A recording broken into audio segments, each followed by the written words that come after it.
Hey up everyone, in today's video we're going to be discussing Dustin Poirier's future. Obviously this past weekend he lost to Islam Makhachev in the 5th round when he lost to a Dars choke. Now he put in a good performance. I don't think many people were expecting him to last that long. I feel like most of us were expecting him to go out in the 1st, 2nd, maybe even 3rd round. But that wasn't the case. He put in a good shift, but unfortunately he still took the loss.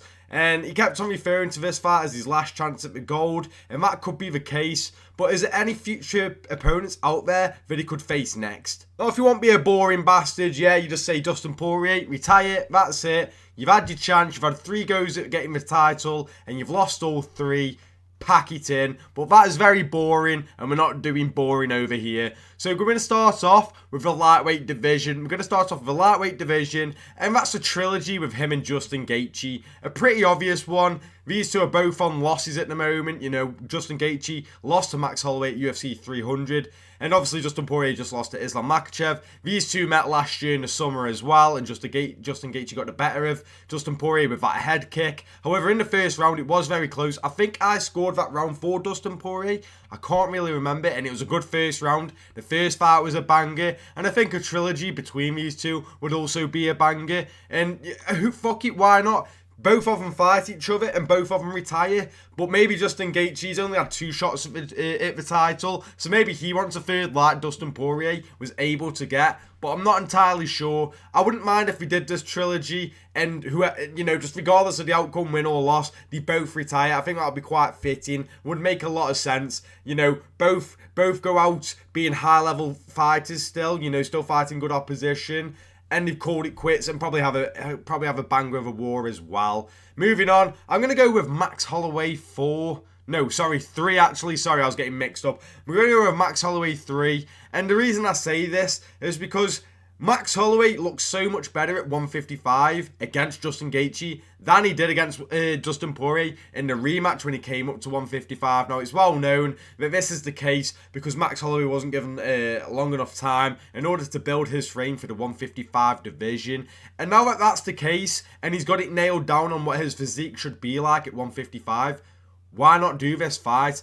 I think it could be a very different outcome, but also Dustin Poirier could definitely still win that fight. The main difference in that second fight was that every time Dustin Poirier landed on Max Holloway, you could see the difference. The power was just completely different compared to the two. And now it would be a different fight. It would be, again, a big name fight, a big high-profile fight. Do it for the BMF maybe. Something like that will be a banger of a fight. And again, if Dustin loses, even if Dustin wins, he can retire on that one and it would look really good on his resume. After this, I'm going to go with a rematch with him and Charles Oliveira. Charles Oliveira just lost to Arman Tsarukyan. Dustin Poirier losing to Islam. They both lost to Islam. I don't mind seeing this. I don't think there's much reason for this to happen, but I wouldn't mind it in the slightest. It was a fun fight. Charles was able to get the victory with the submission in the 3rd round, I believe. And it was a very fun fight, and I wouldn't mind seeing this. I wouldn't mind seeing both of these fighters run it back. A very entertaining fight. But would it make sense for Charles? Charles still wants to make a run at the belt at 155. And I don't know if beating Dustin Poirier when he keeps on talking about retirement would really help Charles.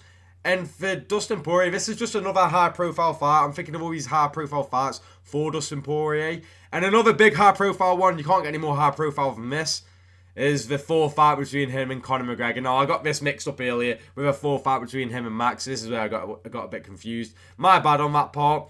But Dustin Poirier versus Conor McGregor 4. It's not often you see a four fights between 2 of the same fighters.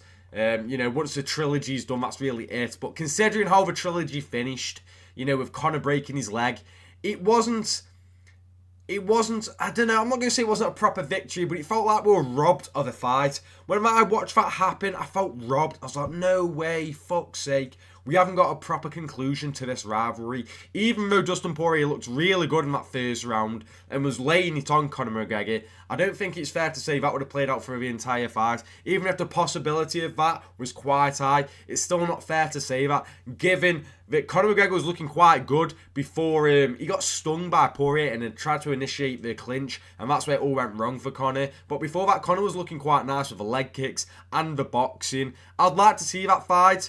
I understand why people don't want to see that fight. I think Dustin Poirier came out and said he's not interested in that fight taking place again. But I wouldn't mind it in the slightest. We're then going to change it up a fair bit. And he's going to go up to the 170 division. Now, we could have some fun fights here. I think the obvious one here is another high-profile one, and that's him and Colby. These two don't like one another. You know, a lot of bad blood there. Makes a lot of sense. We'll do decent on the pay-per-views. And it could be somewhat interesting. I used to think Colby would rag Dustin Poirier, and I still think that could be the case. But given that we've seen Colby against Leon and how shit he performed, and given how Dustin Poirier just did against Islam Makhachev, yes, he lost, but he put in a better performance against Islam than he has done against any other grappler that he's came up against. So I feel like this would make a lot of sense, and I wouldn't mind this in the slightest. I think Dustin going up to 170 would benefit him a lot. And I would be very interested in this fight. I think it makes it a lot more interesting again because Colby looks so shit against Leon Edwards. If Colby was still like how he was running before, you know, against Kamaru Usman, all that sort of stuff, I think Colby would get the win quite comfortably. But that's no longer the case. Again, he looks fucking horseshit against Leon Edwards. So I'd like to see that fight. Another one, not likely to happen, but a fight between someone like Ian Gary or Jack Della Maddalena. I'm not going to do separate ones, but two just really good strikers. Preferably Jack Della Maddalena, as he's a boxer as well. Imagine these two trading in the pocket. It would be fucking lovely stuff. And I would love to see it, but again, it's not really high profile. Maybe it doesn't make much sense. But if Dustin Poirier moved up to 170, he's got a fresh set of new challenges there because it's a new weight division. And can he make a crack at the 170 title if he can get to it? Now let's do him versus the champion, Leon Edwards. Obviously, he wouldn't deserve a title shot straight away. He would have to work for it, get some wins over Jack Della Maddalena, Ian Gary, MVP, Colby Covington, whoever's in front of him. He would have to get a win over them in order to get a crack at the title at 170. But how would a fight go between him and Leon Edwards? I think Leon Edwards would win, but I think Dustin Poirier would be able to cause some problems for Leon Edwards. As we all know, Dustin Poirier has really, really good boxing. And when I think of someone with good hands, I do always think of that left hand that Nate Diaz landed on Leon Edwards. Now, that was a few years ago, and I'm not going to act like every person lands that left hand on Leon Edwards. But it's just something you got to think about, given how good Dustin Poirier's boxing is. But I do think that if he tried to go at the 170 bout, maybe it would be a bit too undersized. It's hard to say because he is quite big for 155.